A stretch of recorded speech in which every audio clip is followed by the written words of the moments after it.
Voilà, salon politique, toujours continué. Les grandes décisions sont prises dans le salon politique. Makambamine, fonctionnement même Yamboka et Zosalema par rapport à Oeza Kolobama na Katia salon.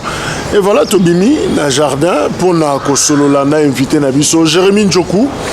Azan Abisso Longo, ces jeunes acteurs, ces jeunes leaders, Oyazo Kamba, Ligue des jeunes, il y a un grand parti politique à la République démocratique du Congo, ATD. ATD, les informations politiques initiées par José Makila Soumanda, Yendazali, autorité morale de Jérémy Mbote, ça fait très longtemps. Mbote Ndeko Jacques, Mbote P, Nabatunyo Soubazolanda Bisso, oui, ça fait très longtemps. Mais je pense que Babimaka na télé kaka pona kobimate, kasi Babimaka pour que opesa communiquer ou communiquer loko oyo, ba tout ceux qui balandi ba comprendre que effectivement esenga kikaka ki abi. Est-ce que casquette na ba boti ya ba opposant et aussi mbayo? En fait, ça il y a déjà 5 ans. Tout à fait, tout à fait. Nous sommes dans la résistance. Ndenge biso tozana kati ya FCC tozana kati ya résistance parce que biso tozali ba jeune et nous ne pouvons pas entrer dans la politique sous la tricherie. Nous ne pouvons pas demeurer dans la politique sous le format ya ba tricherie. C'est la raison sur laquelle qui nous fortifie encore plus ya ko demeurer na kati ya résistance au biso tozali na FCC puisque tolingi topesa dogme ya sika. Topesa image ya sika na monde politique. Omoni lelo soko tali batebele constance politique ezate. Soko tali batebele balingi azalaki awa keya wa komia tout ça vagabondance politique. Et cette image tolingi to like ça batike nouvelle génération il faut to demeurer na kati ya ba constance politique. Vous avez un parti politique na yo moko ce qui est un problème vous discutez na kati ya parti. Mais en fait comment oser expliquer sur recette il y a loyauté, il y a fidélité na yo et pas il y a José Makila Soumanda et pas il y a Joseph Kabila, c'est parce que tu te retrouves ou c'est parce que c'est un apostolat on a raison moko boye saliko zalawana. Le plus grand défaut dans notre pays total aura toujours politique na ba aspect matériel.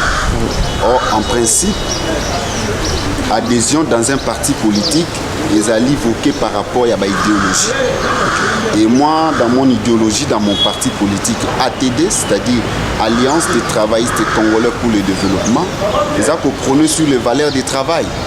Et vous voyez aujourd'hui dans le Congo, si rien ne marche parce que et les politiciens et la population se focalisent sur la facilité. Ils ne veulent pas travailler. Or, normalement, si vous prônez sur les valeurs du travail, et vous allez remarquer très rapidement notre pays va sortir dans le développement. Et c'est là où Kenga Nazali peut parler de loyauté. En termes, il y a idéologie, il y a morale. On a nourri chaque jour. Donc voilà. Opposition Pema, c'est pas facile. Hein? Parce que l'opposition d'aujourd'hui est étouffée par le pouvoir en place. Et nous, on est tout à fait. N'a coupé ce exemple mouké. Au moment où ce opposition l'ingasa la marche au secteur Rwanda et les secteur moko stratégique. Non, parlez de vous. Est-ce que FCC a méqué quelque chose au Bapekissi? Mais écoutez, les autres n'en pas si pour non. Le mal pour nous. Tokanisaka mingi opposition zali ko bimisa bato na balabala. Non, j'ai dit mais non mais tout fait ça partout, arrestation arbitraire, menace à tout moment. C'est connu. On a arrêté qui? Mais c'est connu. On a arrêté qui? Non mais c'est connu, bazo kanga batebele, ba camarade na biso FCC comment combien basi ba kanga bango. Batika bango. Ah mais non, mais après combien de temps en violation de la loi, arrestation arbitraire. Mais sous Joseph Kabila on a arrêté aussi, on libéré aussi certains. Pas dans la manière dont nous vivons aujourd'hui. Alors, Mbokanabiso, institution Zakotiama, je parlerai plutôt de l'institution provinciale. Et parmi ma province, je devrais aussi représenter un local jeune, mais natif et Équateur. alors on est très intéressé dans la politique ya mboka et plus précisément na oeza koleka na province na yo d'origine province ya Équateur. Est-ce que ça marche là-bas? Ndeko Jacques, on remarqué que aujourd'hui l'institution a souffrir d'un problème moko ya légitimité. Il y a des sortes de difficultés. D'abord, on ne parle même pas des élections parce que ce que nous avons vécu, ce n'est pas les élections. Une élection chaotique. Mais participer, quitter. Mais on ne peut pas participer dans la tricherie. C'est ce que je suis en train de dire. On ne peut pas participer dans la tricherie. Au moins, batutu opposant nyoso baleka ki na kati ya ba élection chaotique. Et aujourd'hui, si FCC raison que non, eh bien, toutes les observations faites na FCC à l'époque, et vivre sur les champs. Na kati ya déroulement na bango ou bien na processus na bango élection. C'est quoi le problème de l'Équateur? À l'Équateur aujourd'hui, ils ont souffert problème il y a leadership et il y a bonne gouvernance. Donc na komeka kozonga moi sima otu ko passer na ba période ya ba élection chaotique na bango et ba organisaki. On a biso toza même pas ça ko intéresser biso te. Ce qui nous intéresse plus les gestionnaires au bazar pour confier bango pour la province. C'est ce qui fait très défaut. Vous imaginez la province comme la province de l'Équateur aujourd'hui, province Oyo et Tondi n'a pas quitté ebélé en termes d'environnement, n'a pas makambo ebélé, mais au comment on a sens ya ko booster province des alités. Province etika na ba biloko moko aléatoire, biloko moko muke ba vandi beaucoup plus l'aspect politique, qui est beaucoup plus aspect travail. Travail exacté. À l'Équateur, on produit rien du tout. Mais je sais qu'à l'époque, vous allez remarquer que bateau belé, n'engé tozalia wa, ba mafuta auto utilisera les lots, savon le bois, la forêt, c'est l'Équateur. Bissi, tout ça. On peut utiliser ça autrement, en intelligence. Mais malheureusement, parce que c'est le leader qui fait défaut et ça crée tout ça. Et à l'Équateur, tout est devenu politique. Vous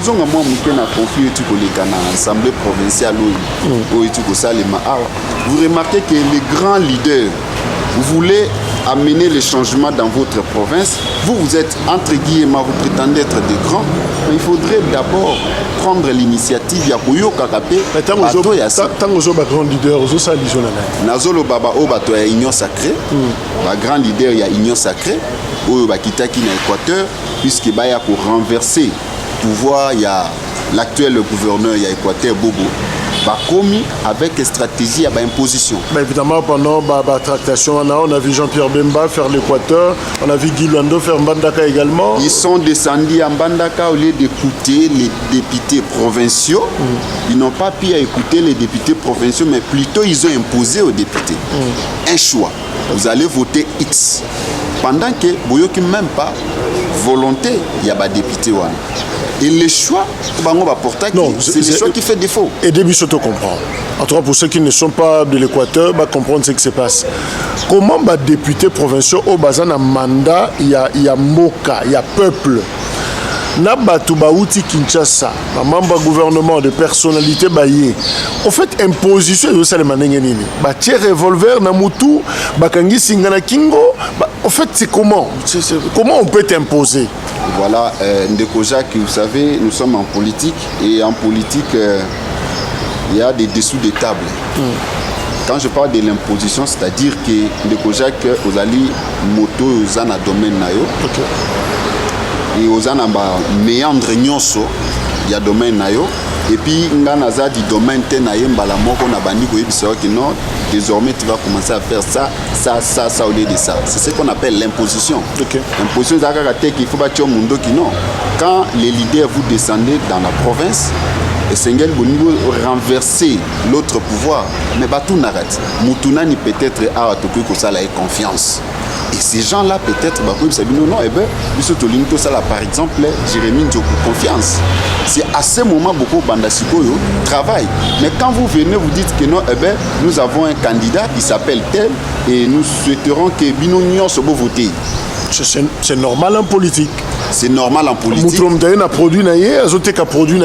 Il n'y a aucun péché à ce niveau-là. Non, c'est une question de concertation parce qu'il s'agit de la crise dans la province. La province est d'abord trop pauvre, la province est conduite, est dirigée par quelqu'un qui est incompétent. Et si vous voulez renverser... Vous parlez du gouverneur Bobo Boloko. Je parle bien, effectivement, du gouverneur Bobo. Si vous voulez renverser ces leaderships-là, il faudrait qu'il y ait un dispositif normal. Mais malheureusement, quelqu'un qui est au pouvoir, vous sentez que beaucoup renversé facilement? Non. Il faut que vous ayez une disposition normale. Beaucoup de fissure dans le canabinoté. Aujourd'hui, le leadership est à Équateur. Au cité quelques personnalités, c'est notamment Jean-Pierre Bemba, Guy Luando.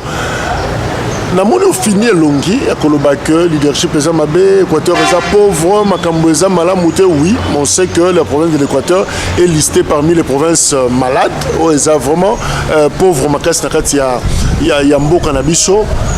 Mais est-ce que Jean-Pierre Bemba, Guy Luando et les autres, bah, bien voté?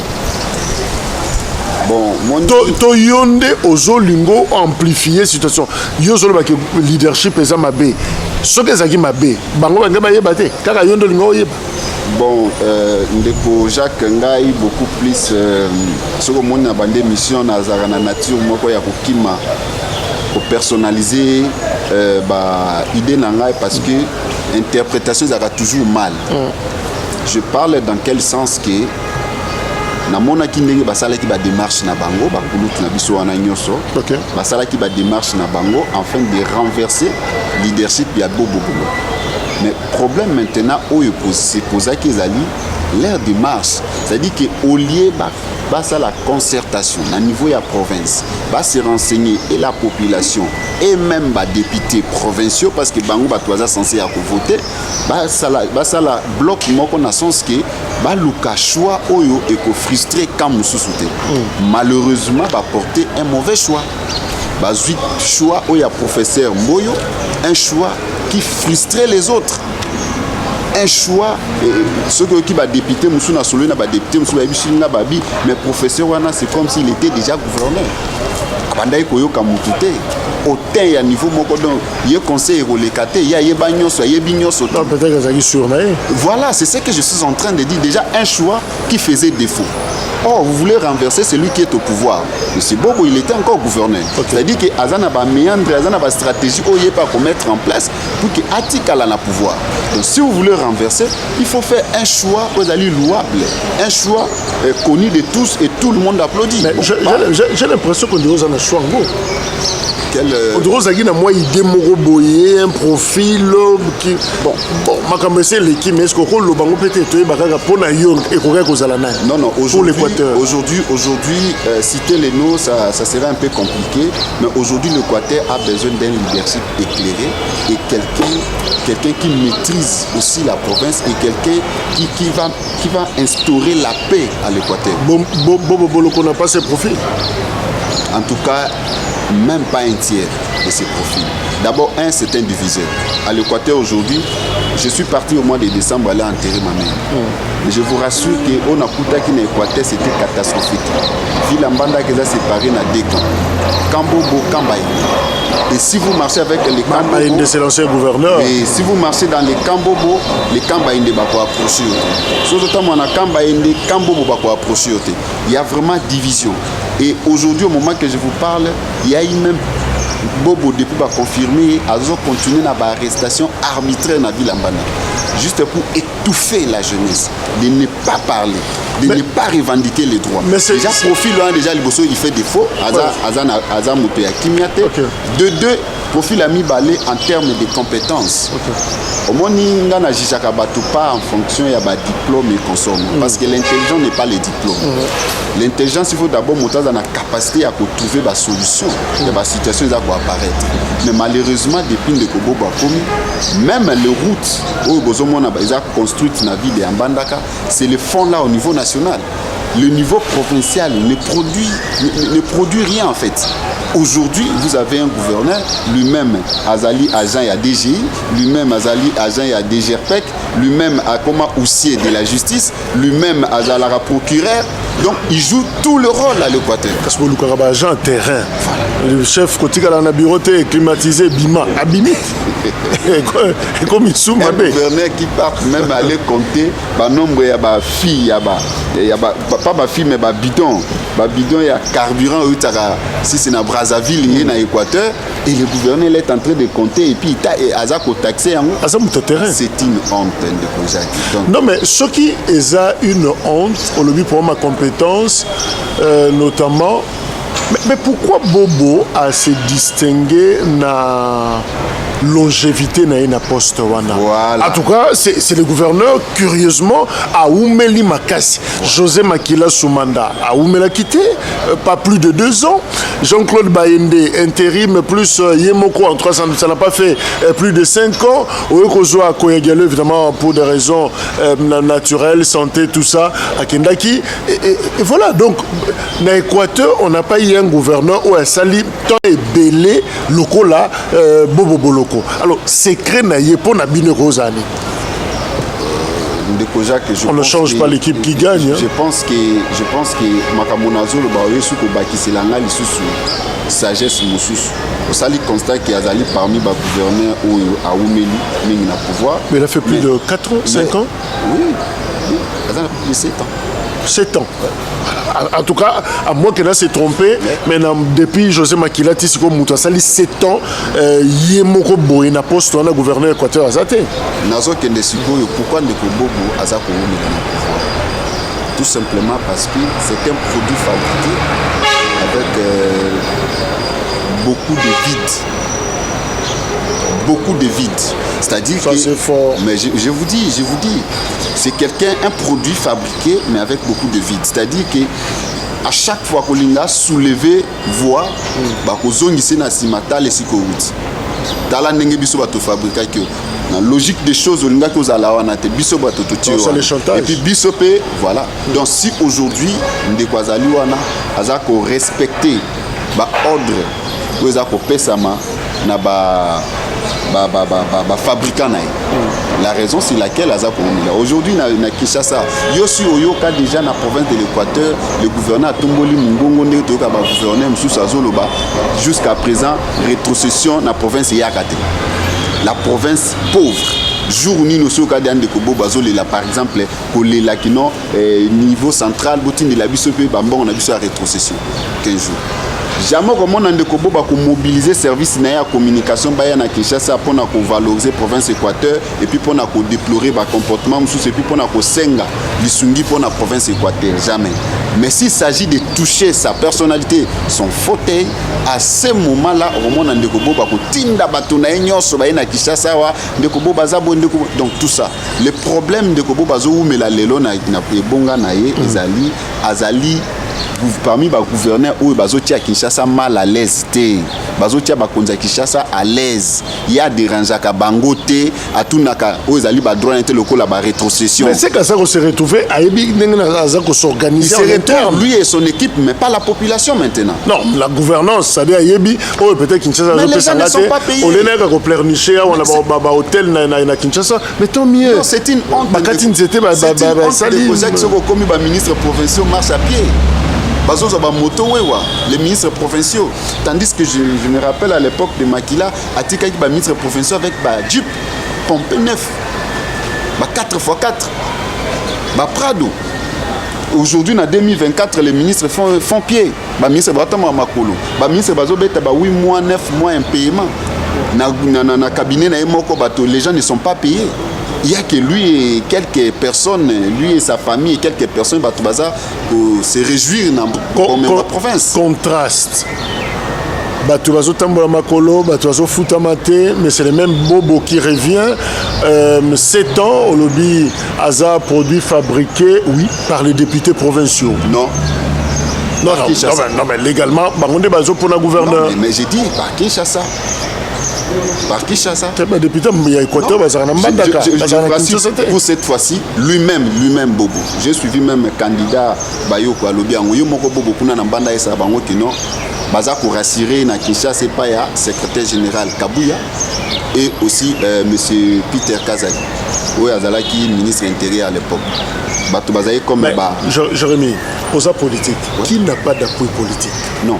Même yo les loso commis na poste wana, tu auras toujours téléphone na yo za numéro moko au bazo sécurisé si kozali. Qui ne peut pas avoir appui politique? Ndeko Jacques. Omoni R moko la gestion de la République. Les ako senga.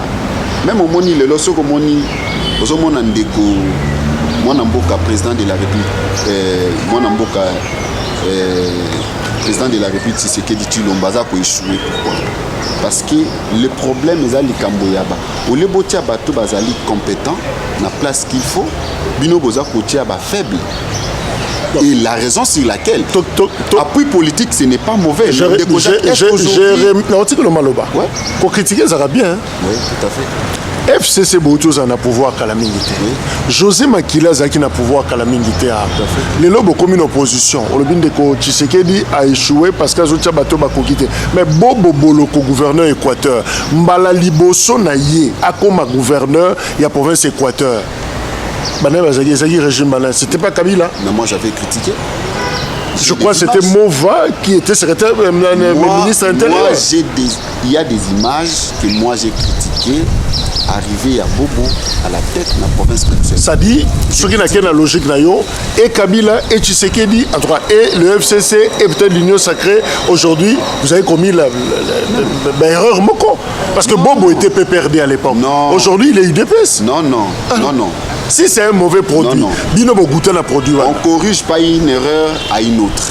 Ah, vous reconnaissez que c'est une erreur? Non, mais nous avons démontré. Bisso, à l'époque, par exemple, n'a pas assumé en gros, mais moi j'étais contre cette proposition, cette idée, j'étais contre catégoriquement. J'étais contre.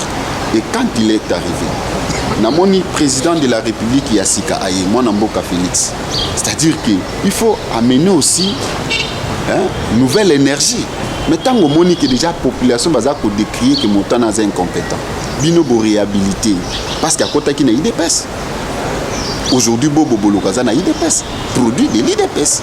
Donc l'IDPS aujourd'hui a accepté à la machine, la fabrication, il y a bien incompétent. Mais finalement, qui est compétent l'Équateur? Parce que ceux qui ont scruté bien la motion contre le gouverneur Obaleka, Tony Bolamba, Casius, aujourd'hui José Makila, aujourd'hui Jean-Claude Bayende, aujourd'hui finalement ils ont un dénominateur mauvaise gestion, incompétence, détournement. Ils ont un arabe. Yamakila, c'était pas ça. Yamakila, ils ont qui en côté. Yamakila, ils ont qui conflit à Baïkini. Mais on va combattre na mukanda. Voilà, on est allé fabricant. Mususu balinga kité que moi Mboka Makila a dirigé bango. Et ba montaki ba scénario nyonso Makila longi bango na cour d'appel ya Équateur, ayo kolonga bango à l'époque na cour suprême de la justice na Kinshasa. C'est-à-dire que Zaki Babilo pour Anatel. Et aujourd'hui, ce qui est le meilleur gouverneur de l'Équateur, c'est José Makila Soumana. Pourquoi Nazolo Bano Makamba il dit aussi autre chose. Non, pas Baï. Il ne faut pas citer Baï. Bobo, je crois que le gouverneur Bobo aussi est par Oloba, c'est le meilleur. Mais c'est ce que je suis en train de dire. Batista Kamutu meilleur par rapport à la réalisation. Par rapport à la réalisation. Moi, je me rappelle à l'époque de Makila, courant d'abord électricité Zalaki, Maï Zalaki, régie des eaux, ils ont fonctionné. Mais aujourd'hui, n'importe à Bobo, il n'y a pas d'électricité. Lampander ou juste na banzila ndi yango bengarango électricité courant côté monde de côté na Équateur. C'est une honte. On fait quoi pour l'Équateur?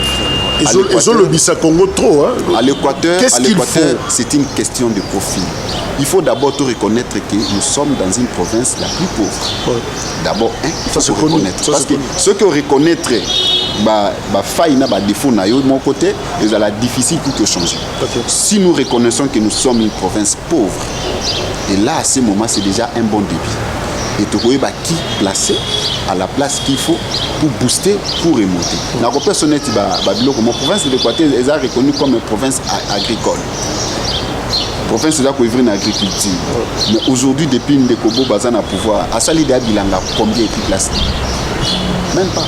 Or, ce sont des choses qui peuvent nous produire de l'argent. Aux leaders jeunes, pourquoi ne pas se constituer dans un groupe de jeunes, aller voir le gouverneur pour saluer ma proposition, mémo, mécanisme, qui s'est lié pour bongisa province. Est-ce qu'il faut qu'à Longwa, la crise, il est tellement mal entouré avec Djaléliste. En tout cas, son entourage, Zaka Bata Djalélou. Et c'est difficile. Comme on dit même, je vis dernièrement, il y a même un député national, député national Moko Asali, Bavi Moko na. Le jour il y a investiture, il y a premier ministre, il y a gouvernement. Vous sentez que ces gens-là sont toujours mal entourés. Baninga lelo bakoma kotamona batamaye. Là, la entouré na batamaye. Il y a une suppression LMD, c'est ça? Oui. Ok. Donc, regardez, il faut toujours être entouré par de bonnes personnes. Malheureusement, l'Équateur, les gens ne sont pas de bonnes personnes. Non, on lui reproche manque à maîtrise de soi. On lui reproche incohérence totale. Fondement du local, le vrai. Tu m'as tenu pendant déranger. Non, bazo dérangé était. À plusieurs reprises, le président de l'Assemblée nationale a remarqué que Azaki pas dans bon état. Non, le président était proche. Le président il était proche de lui, donc il a remarqué quelque chose. Sur la parfait. Le président a compris que un parfum c'est comme ça sur les autres musique. Le président a cassé le comment il m'a te bêta. Mais non, franchement, c'est une honte. Toujours c'est quand Kojak. Au monde va tout présenter province Nabango avec cohérence. Avec maîtrise de soi. Mais qu'est-ce qu'on dit? Si je prends l'époque Makila Tilelo, ça peut faire 10 ans, 20 ans, 15, 2010, toujours à 2007. 2007. Voilà, 2007, donc il y a 20 ans. Voilà. Équateur a eu moins problème, a eu ningana moins trop. Excusez-moi, le nom nazoloba. Et sa question. Est-ce que Mayele Ndezozanga Bino y a quoi assumer qu'on a gérer province Tabino? Tout est là et l'eau comme sous. Est-ce que vous n'êtes pas compétent de gérer votre propre province? Balouke la bino gouverneur à Outalibanda, Ayan Équateur à Kambango Malamu, Tobino Moko Bana Équateur, Boza digne, Boza capable. Je m'adresse à Jérémy, et il y a Moko intellectuel, jeune leader Équateur. Est-ce que vous êtes Boza na aptitude ou Kama province? Vous savez, Ndeko Jacques, aujourd'hui, le système politique qui nous fait défaut. D'abord, c'est le système politique qui nous fait défaut.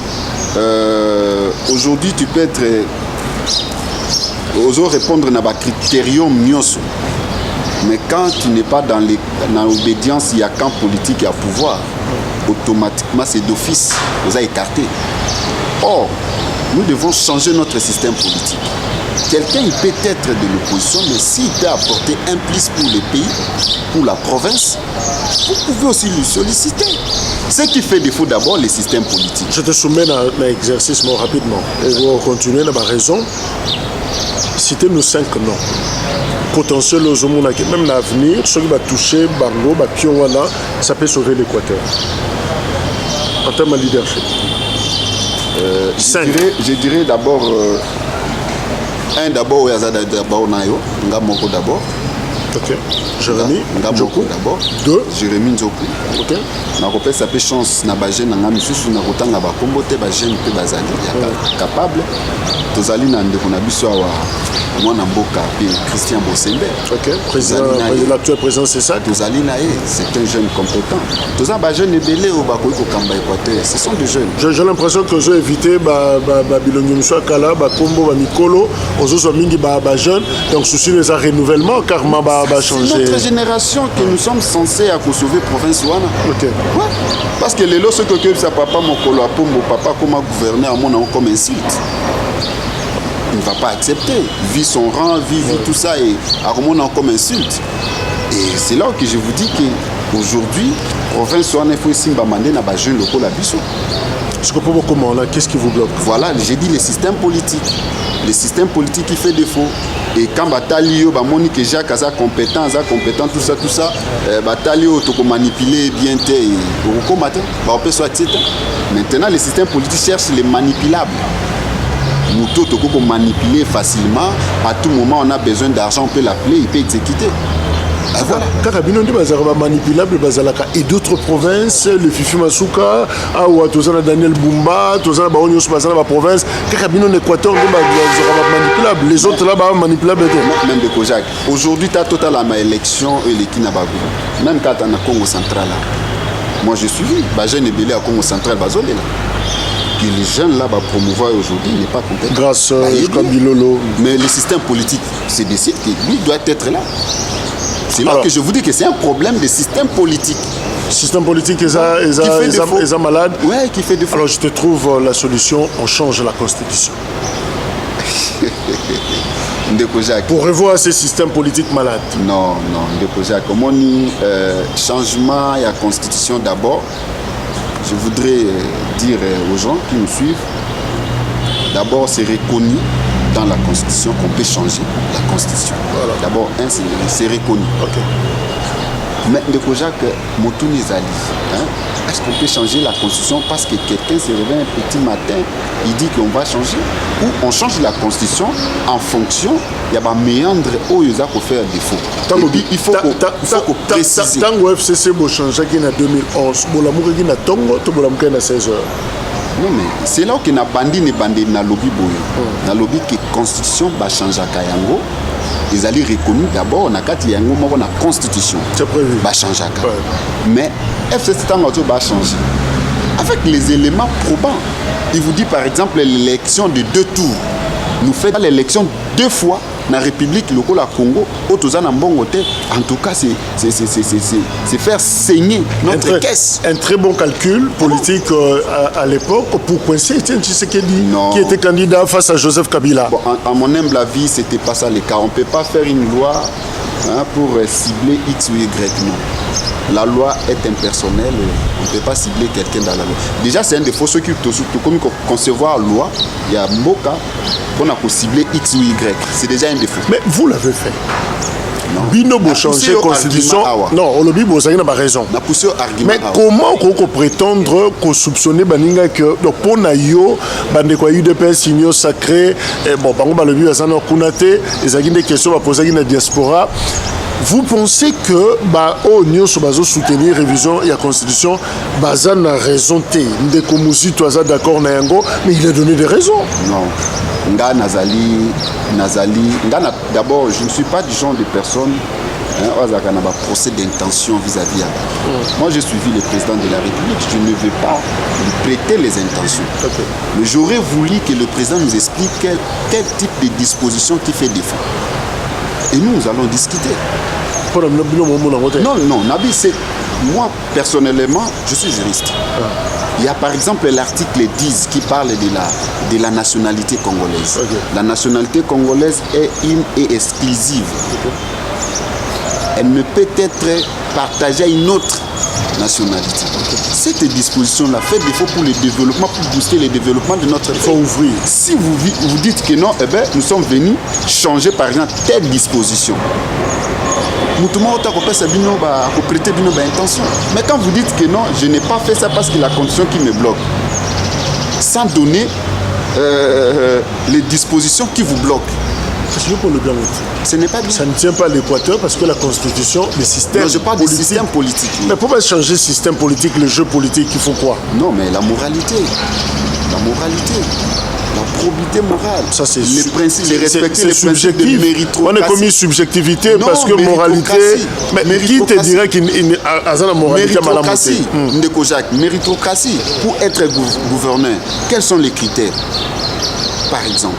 Et vous respectez. C'est tout. On n'a pas besoin de toucher la constitution. Mais non.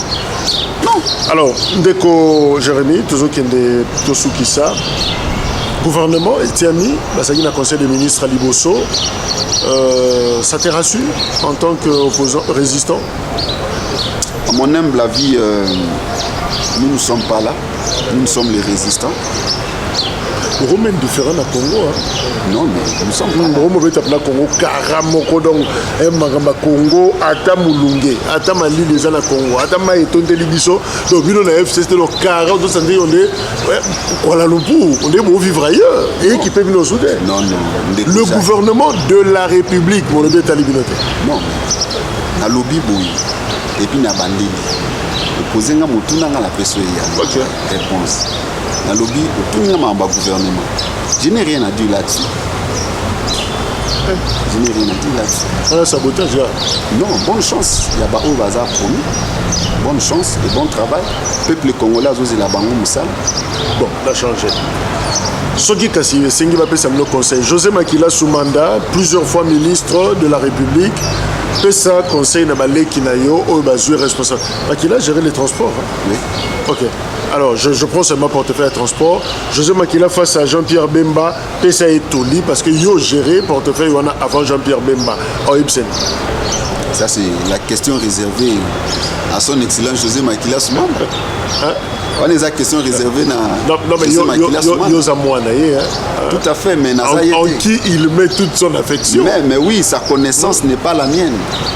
Donc, conseil à produire à son frère.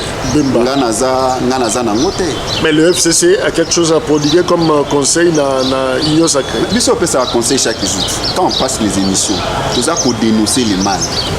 C'est aussi un aspect qu'on donne le conseil au gouvernement. Malheureusement, nous ne sommes pas suivis. Malheureusement, nous ne sommes pas entendus. Malheureusement, nous ne sommes pas écoutés. C'est ce qui fait. Mais Kabila avait toute une structure. C'est son directeur de cabinet qui était chargé de suivre les émissions des opposants et lui faire rapport. C'était Mwanamboka Nemi Moulay. Il y avait toute une structure présidée par Nemi Moulay. Et peut-être que les salles matin si quoi tu là je ne sais là je ne sais jamais monitorer mais quand déjà baninga ba ko bisa bino kino ebe tozo ke na ba élection sans que tout ça la maramba fichier tu ba maramba fichier boyo kité tango boké na ba élection ba ici bino kino kadima azal les bienvenus parce que na conseil na bato baza censé à voter ba sepeli na été boyo kité bo sali toujours forcing. Est-ce qu'on a besoin de Kabiso? Et aujourd'hui, tout ça, l'élection, il y a 7 jours au détriment de la loi Yamboka. Tout le monde aujourd'hui, Seni a commis juridiction il a sanctionné les Congolais. Et les Congolais, ils ont place pour se justifier. Ça s'est fait où, dans quel monde? Alors, aux autres, là, rapidement, j'aimerais que ce soit d'abord Ban Équateur, au Bazolandayo. Quel ingrédient, quelle recette pour sauver l'Équateur finalement?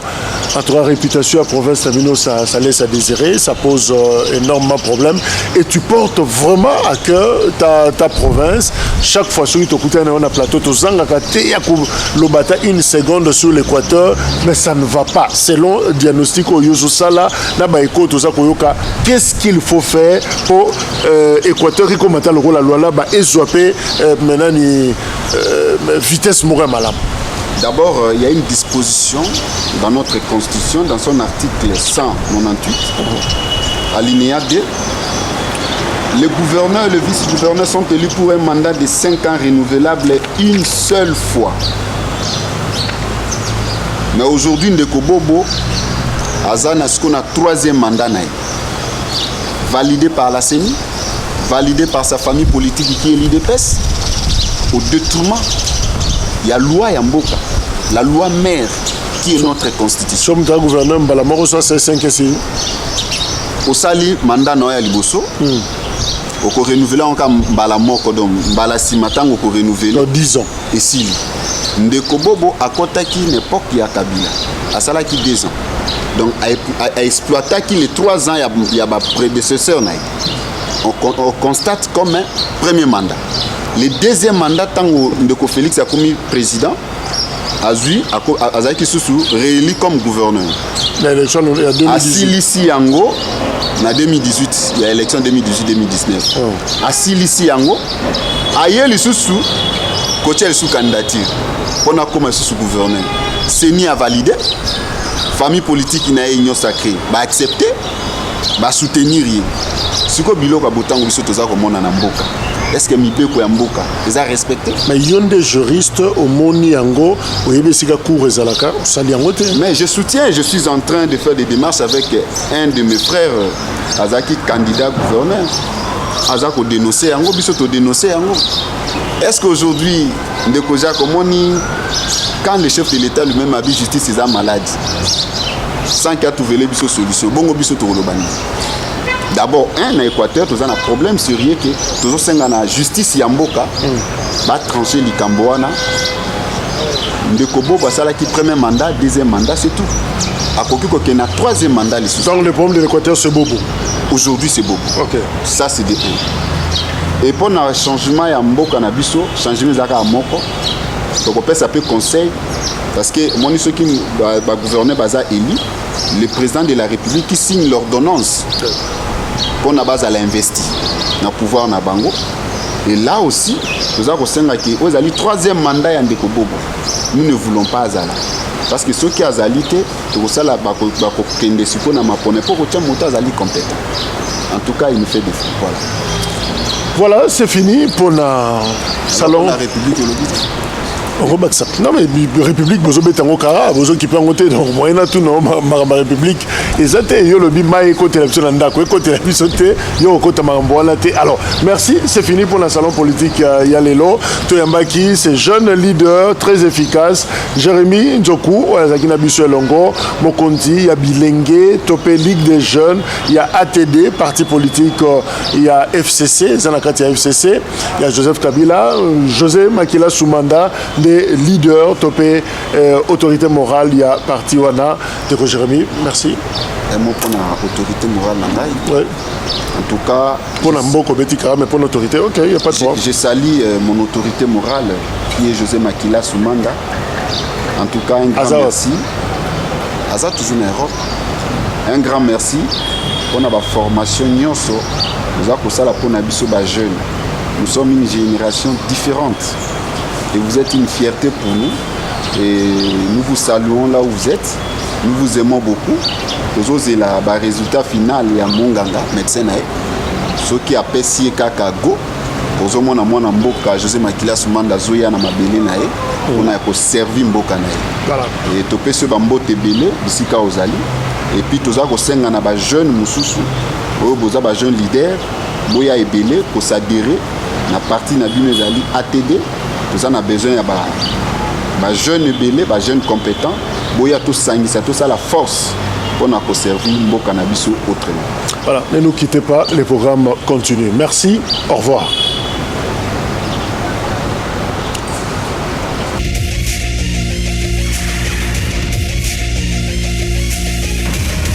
Alors, on va arrêter ma casse.